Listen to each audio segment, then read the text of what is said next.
hingga kini masih terisolir akibat banjir yang sebelumnya menerjang 12 kecamatan di Kabupaten Aceh Barat, Provinsi Aceh. Dan untuk informasi terkini, kami telah bergabung dengan kontributor kami di sana, ada Arif Fahmi. Selamat sore, Arif.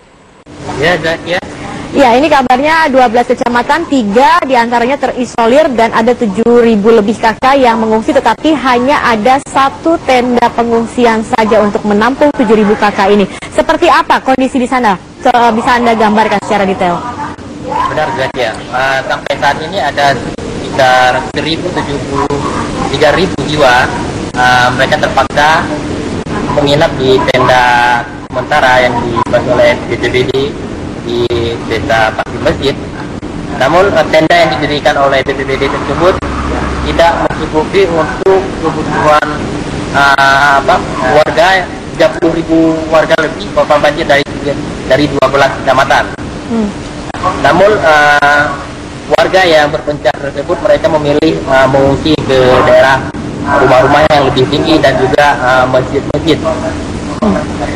Meski demikian, warga tetap bertahan di rumah dikarenakan mereka takut kehilangan harta benda mereka.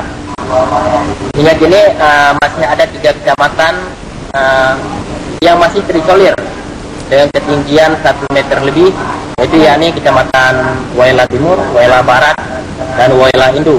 Oke, kemudian bagaimana dengan persediaan ataupun juga seperti misalnya untuk makan para pengungsi, kemudian juga obat-obatan, dan juga bagaimana kondisi para pengungsi saat ini, apakah sudah ada yang terkena penyakit misalnya seperti itu?